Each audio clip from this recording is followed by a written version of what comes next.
भूखे रहकर लड़ी देश के लिए जंग। आज हम आपको मिलवाने जा रहे हैं मंदसौर की एक ऐसी शख्सियत से जिन्होंने 16 सालों तक भारत देश की सीमाओं पर रहकर देश की रक्षा की है। हम बात कर रहे हैं दशरथ सिंह गुर्जर चौहान की, जिन्होंने कारगिल युद्ध के दौरान भारत के विजयी होने में मुख्य भूमिका निभाई। पाकिस्तान की धोखेबाजी से शुरू हुई कारगिल की लड़ाई 40 दिन तक चली थी। समझौते के बावजूद पाकिस्तान ने हिंदुस्तान की जमीन पर कब्जा कर लिया था।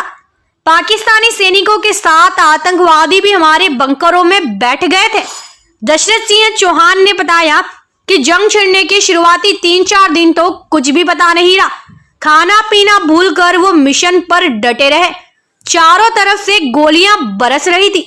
उस समय ना खुद का ध्यान था और ना ही परिवार की याद आई। सिर्फ भारत माता की रक्षा करना ही उनका लक्ष्य था। उन्होंने बताया कि हमारी घातक प्लाटून में 22 कमांडो थे। हमारी तैनाती पुंज क्षेत्र में थी। दशरथ सभी सैनिकों को लीड कर रहे थे और दशरथ रॉकेट लॉन्चर के अच्छे फायरर भी थे। कंधे पर भारी भरकम रॉकेट लाद कर खड़ी पहाड़ियों पर चढ़ना और निशाना लगाकर पाकिस्तानियों के बंकर पर रॉकेट दागने का काम दशरथ के जिम्मे था। दशरथ और उनकी कमांडो टीम ने मिलकर दुश्मनों के कई बंकर उड़ाए और ऐसी जंग जीती कि पाकिस्तान को घुटने टेकने पड़े। वहीं दशरथ बताते हैं कि उनके कई साथी जो सगे भाई से भी ज्यादा बढ़कर थे, वो उनकी ही आंखों के सामने शहीद हुए हैं। सलाम है ऐसे वीर सपूतों को जिनकी वजह से हम आज अपने घरों में चैन की नींद सो पा रहे हैं। राजपूत रेजिमेंट के घातक प्लाटून में कमांडर रहे मंदसौर के नजदीकी गांव गुर्जर बढ़िया के निवासी दशरथ सिंह गुर्जर अब वे सेवानिवृत्त हो चुके हैं, लेकिन उनकी स्मृतियों से एक भी घटना धुंधली नहीं हुई है। वे कहते हैं, मेरी पूरी कंपनी अदम्य साहस के साथ लड़ रही थी। कोई साथी थकान होने पर 5-10 मिनट चट्टानों के पीछे सिर रखकर आराम करता और कुछ ही देर में हम फिर से अपने मिशन पर जुट जाते थे। हमें सामने सिर्फ दुश्मन दिख रहे थे और कारगिल विजय का लक्ष्य, इसके अलावा हमें कुछ भी याद नहीं था। हम अपने लक्ष्य में कामयाब हो गए। शुरुआत में तो 3-4 दिन तक हमें भोजन तक नहीं मिला और युद्ध करते रहे। मैं अच्छा लॉन्चर फायरर था। हमने पाकिस्तानी सेना व आतंकवादियों द्वारा बनाए गए बंकर भी ध्वस्त किए हैं। वहीं दशरथ सिंह गुर्जर को विशेष सेवा पदक सहित कई अवार्ड मिले। सरकार द्वारा कारगिल युद्ध के लिए आर्मी विशेष सेवा के लिए लंबे समय तक जम्मू कश्मीर में कार्य करने विशेष सेवा मेडल गुड सर्विस का अवार्ड दिया गया है। अब गुर्जर के परिवार के 8 सदस्य सेना में हैं। दशरथ सिंह गुर्जर 31 मार्च 2010 को रिटायर हुए थे। अभी पीपलिया मंडी स्थित सेंट्रल बैंक ऑफ इंडिया की शाखा में सुरक्षा गार्ड है। उनके पिताजी से जब इस बारे में चर्चा की गई तो उन्होंने कहा कि उनका परिवार राजनीति और देश प्रेम में लगा हुआ था। मैं चाहता था कि परिवार से कोई सेना में जाए और देश की सेवा करे। दशरथ 11वीं कक्षा में थे। उस वक्त दशरथ ने कहा कि वह फौज में जाना चाहते हैं और देश की रक्षा करना चाहते हैं। पहली बार में ही बेटे का सिलेक्शन हो गया। पिता ने यह भी बताया कि देश सेवा में अगर उनका बेटा शहीद भी हो जाए तो उनके लिए यह गर्व की बात होगी। उसके बाद दशरथ सभी को देश सेवा के लिए प्रोत्साहित करते थे और अब परिवार के 8 लोग सेना में हैं। वहीं गांव गुर्जर बढ़िया की बात करें तो 30 से 40 लोग अभी तक सेना में जा चुके हैं। वहीं जब दशरथ सिंह की पत्नी से चर्चा की गई तो उन्होंने बताया कि आजकल लोग अपने माता पिता की सेवा तक नहीं करते हैं। वहीं उनके पति ने देश की सेवा की है। वो भगवान से हमेशा प्रार्थना करती थी कि उनके पति जैसे गए हैं वैसे ही वापस लौट कर आए।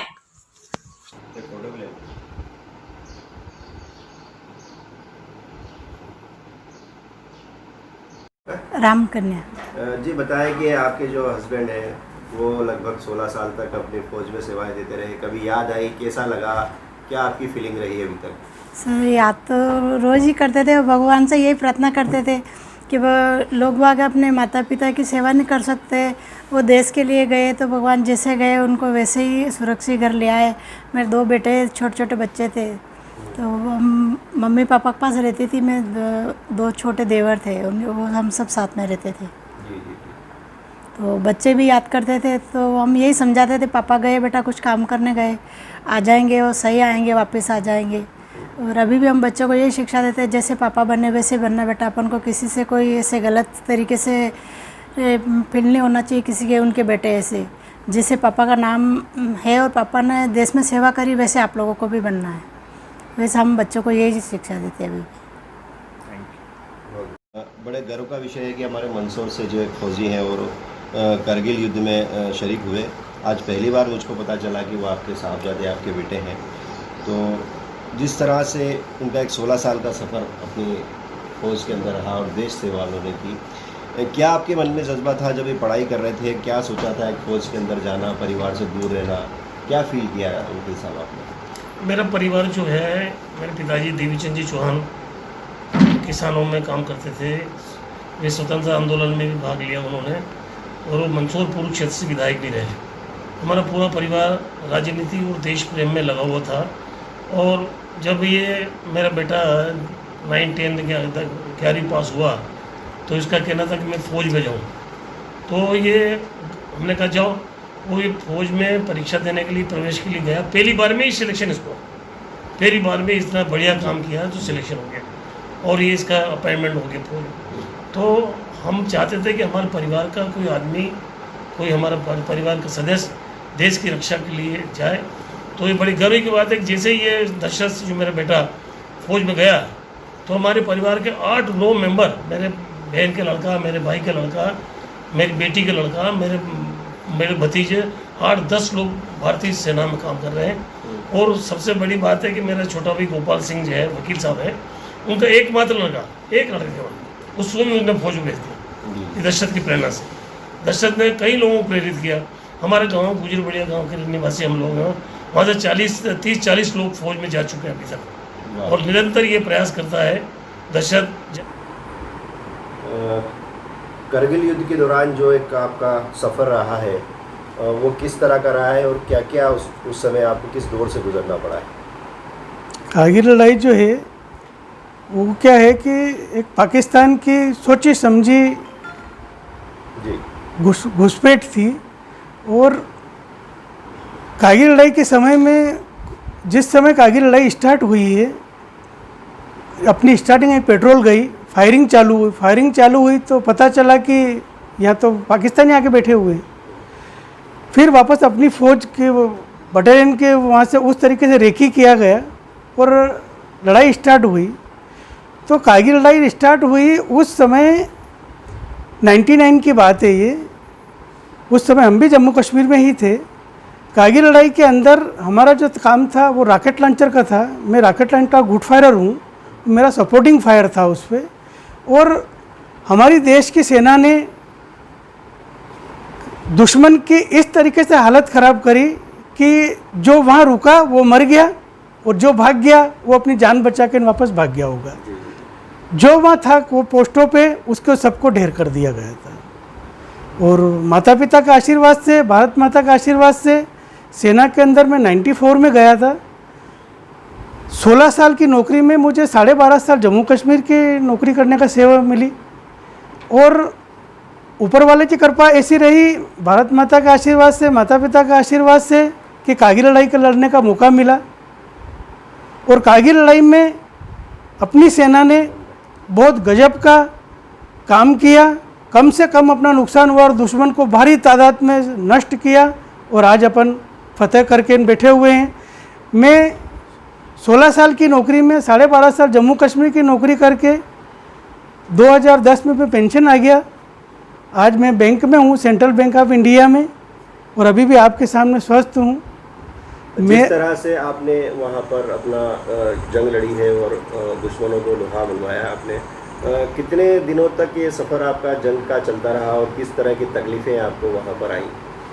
तकलीफ़ नाम की तो कोई चीज़ वैसे महसूस ही नहीं होती है, क्योंकि सैनिक आदमी को इस तरीके से बच्चों को सेना में भर्ती कर लेते हैं और उसको इतना हार्ड और इस तरीके से बना देते हैं कि तकलीफ महसूस ही नहीं होती है। जिस तरह की कोई खाना, और आप जब बता रहे थे कि हमें खाना याद ही नहीं आया, खाना साथ एक जुनून जो था आपने। देखो, जिस समय इस टाइप का माहौल होता है तो आपके पास में खाना भी है, पानी भी है, लेकिन वो खाना पानी तो आपको याद ही नहीं आएगा।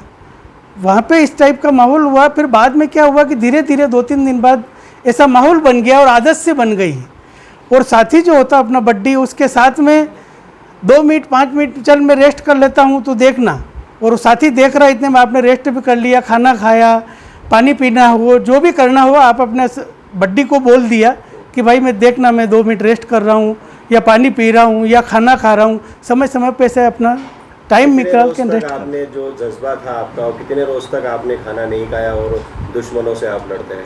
2-3 दिन तक तो ये चीज़ें समझ में ही नहीं आई। खाना ही नहीं खाया? हाँ, उसके बाद में फिर तो एक रूटीन बन गया जो कोई बात ही नहीं, फिर अपना टाइम होता है ना। कितने रोज तक खाना नहीं खाया आपने? तो ये 2-3 दिन लगे होंगे, 3 दिन के करीब। खाना नहीं खाया? हाँ, मतलब खाना है साथ में, लेकिन खाना खाने का नहीं, ये नहीं, वो दिमाग में नहीं आ रही ना, कुछ पता ही नहीं चल रहा। अच्छा, कितने लोगों को जो आप जैसे फायर थे, आप फायर के जो मेन थे वहाँ पर, और आपके आगे से ही सब काम होता था, कितने, कुछ ध्यान होगा आप लोगों को, कितने दुश्मनों के सैनिकों को आपने ध्वस्त किया होगा? एक बार ऐसा हुआ कि मैं रॉकेट लॉन्चर गुड फायरर हूँ, दुश्मन का सामने से फायर आ रहा था, तो मैं उधर बंकर के अंदर था, और जैसे ही फायर आया सुबह, वो ऐसे 4-4:30 बजे की बात है, मैं सीधा लॉन्चर उठाया और सीधा ठोका जिस जगह से फायर आया, फायर तो बंद हो गया। एक टाइम ऐसा हुआ कि फायर तो बंद हो गया, और मैंने जिस जगह से फायर बंद हो गया उसी जगह एक आइडिया लेके सीधा लॉन्चर उसी जगह फायर किया। जब जाके उस जगह को सर्च किया, इससे सुबह 8:30-9 बजे के करीब, तो 2 दुश्मन बिल्कुल छितड़े उड़े हुए उनके छितड़े उड़े हुए थे, और हम जाके देखा तो मज़ा आ गया कि जब बिना निशान है कि केवल एक आइडिया लेके ही ठोक दिया। अरे वाह, मतलब खुशी महसूस हुई। हाँ। अच्छा, ये बताइए कि आपके जो कमांडेंट थे और जो प्लाटून आपका पूरा था, वो किस नाम से था और कितने लोग आपके प्लाटून के अंदर शामिल? जैसे मैं जो था, पहले तो था एक एंटी टैंक प्लाटून होती है, उसमें था। फिर मेरा सिलेक्शन एक घातक कमांडर जो होते हैं, घातक प्लाटून जो होती है, उसके अंदर सिलेक्शन हुआ था। उसके अंदर बटालियन के माने हुए 22 कमांडो होते हैं, उस 22 कमांडो में मैं था। और भारत माता का आशीर्वाद से कश्मीर के अंदर जो हमें, जिस समय तो घोर उग्रवाद था, आजकल उग्रवाद तो बहुत शांत हो गया, उस समय बहुत ज़्यादा उग्रवाद था। कितने ही उग्रवादी मारे पाकिस्तानी, और कितने ही मौत के घाट उतारे। कुछ साथी हमारे बहुत जो करीबी थे, जो अपने रियल ब्रदर से भी ज़्यादा प्रिय थे, वो दुर्भाग्य की बात है कि दुनिया में नहीं रहे। कभी कभी ऐसी बातें सोचता हूँ तो अपने आप को थोड़ा दुख हो जाता है, लेकिन वो राष्ट्र के लिए हुए। सैनिक कभी मरता नहीं है, सैनिक शहीद होता है।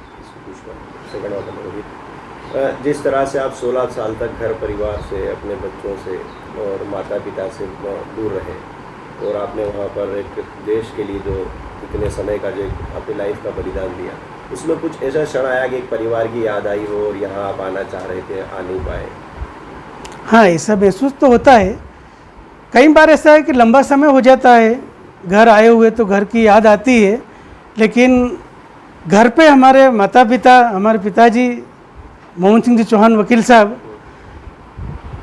परिवार को इस तरीके से संभाल लेते थे। और मुझे फौज में रहते हुए हमारे जीवन साथी जो है, मेरी पत्नी, पिताजी, भाई लोग, माता पिता, इनका पूर्ण सहयोग था मेरे को कि मुझे कोई प्रॉब्लम नहीं है।